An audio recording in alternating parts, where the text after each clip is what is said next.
the COMSEC is ordered to issue a subpoena ad testificandum to the following resource person, five resource persons, namely, Pardon, Your Honor, 6, Attorney Lopez, Attorney Ortonio, Attorney Sanchez, Ms. Acosta, Ms. Villa del Rey, and Mr. Fajarda. okay, and may I also request that a bulletin or lookout bulletin order be issued as well in coordination with the Bureau of Immigration and DOJ. Noted, Your Honor. Conducting inquiries ay based sa discretion ng Kongreso at ito ay ayon sa ating saligang batas. In fact, in the first and second hearings already conducted by the committee, the following were seen. Number 1, gaps and abuses of Joint Circular number 2015-01 dahil makikitang mas mahigpit pa ang COA Circular number 97-002 sa cash advances kumpara sa Joint Circular 2015-001 ng Confidential at Intelligence Fund. Number 2, irregularities in the utilization of confidential fund ng OBP. Number 3, rekomendasyong amyendahan ng COA ang policy ng 180-day period to appeal dahil ito ay mahaba masyado. Number 4, regularity kung paano ginamit ang pondong inilagak sa OVP at DepEd, halintulad na lang sa DepEd na hindi pala maayos na naipatutupad ang last mile school projects, pati ang school-based feeding program kung saan madaming nasirang pagkain. At number 5, rekomendasyong mag-submit ng SALN ng accountable officers and special disbursing officers at iba pa. Ang Kongreso ang guardian of public funds. Ang investigasyon ng government transaction is a proper exercise of the power of inquiry. Kabilang sa mga transaksyong ito, ang government agencies created by Congress and officers whose positions are within the power of Congress to regulate or even abolish, since Congress has authority to inquire into the operations of the executive branch. It would be incongruous to hold that the power of inquiry does not extend to executive officials who are the most familiar with and informed on executive operations. Nararapat lamang na maipatawag ang mga empleyado ng executive na mas nakakaalam ng mga transaksyong pinasok nila. The power of inquiry with process to enforce it is grounded on the necessity of information in the legislative process. If the information possessed by executive officials on the operation of their offices is necessary for wise legislation on that subject, by parity of reasoning, Congress has the right to that information and the power to compel the disclosure thereof. It also follows that non-compliance and unjustified, baseless refusal with congressional inquiries is tantamount to a violation of the Constitution. Kung sa kaso nga ng Standard Chartered Bank versus Senate Committee on Banks, Financial Institutions, and Currencies 2007, the Supreme Court recognized that the Senate Committee on Banks summoned Standard Chartered Bank merely as resource persons or as witnesses. In a legislative inquiry, hindi bilang akusado sa isang criminal case, nor will they be subjected to any penalty by reason of their testimonies. Dahil dito, hindi nila pwedeng baliwalain ang pagharap sa komite ng Senado.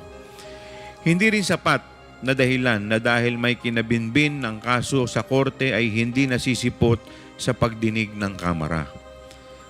Sa 2009 case of Romero versus Estrada, the Supreme Court emphasized that the inapplicability of the sub judice rule to inquiries in aid of legislation is not limited to criminal or administrative cases. It can be extended to appealed cases and special civil actions awaiting final disposition before the Supreme Court.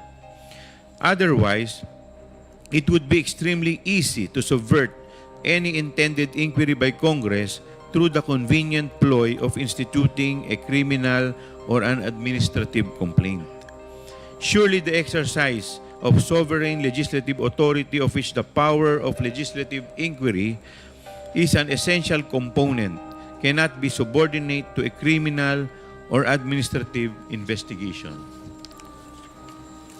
This doctrine in Standard Chartered Bank has been adopted in Section 1 of the 19th Congress published Rules of Procedure governing inquiries in aid of legislation.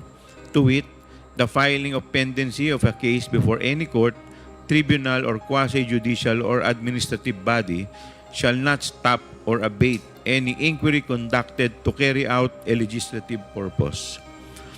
Kung tungkol naman sa karapatan ng mga witnesses that include among others the right to due process, the right against self-incrimination, as well as the right to privacy of communications and correspondence of a private nature, the late Father Joaquin G. Bernas noted that since these rights are already enshrined in the Bill of Rights, the requirement under Section 21, Article 6 of the Constitution does not really create any additional constitutional right.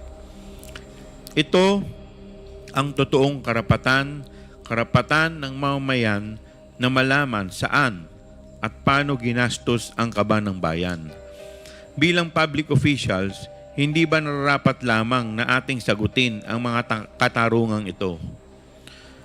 Hindi ba at nasa konstitusyon na public officers and employees must at all times be accountable to the people, serve them with utmost responsibility, integrity, loyalty, and efficiency, act with patriotism and justice, and lead modest lives? Kaya aking hinihikayat ang iba pang kawani ng pamahalaan na may kinalaman at kaalaman tungkol sa mga transaksyong ating sinisiyasat na lumabas na at lumapit sa House Blue Ribbon Committee upang tulungan tayong ilabas ang katotohanan sa paggamit ng pondo ng bayan upang magamit ito sa mga mas may katuturang bagay. Hindi nararapat na ang sambayanang umaako ng buwis pa ang maghihirap malaman ang katotohanan. We owe it to the Filipino people to render accounts. Do I hear a motion from any member for the issuance of subpoena ad testificandum to the resource persons that we invited or subject of show cause order, and yet they refused to attend and recognize this committee? Mr. Chair, Yes, Honorable Flores. I move that we issue a subpoena ad testificandum to the persons named by the COMSEC, those who were issued show cause orders. Your Honors, may I be recognized, sir? Yes, Comsec. The individuals who were previously issued show cause orders were Attorney Zuleika T. Lopez, Attorney Lemuel Ortonio, Attorney Rosalina Sanchez, Ms. Gina F. Acosta, Ms. Julieta Villa del Rey, and Mr. Edward Fajarda, Your Honors. So those will be those persons or resource persons are subject of the show cause order. Okay. So do I hear a second to the motion of the Honorable Kate? Duly seconded. Is there any objection? Hearing none. The COMSEC is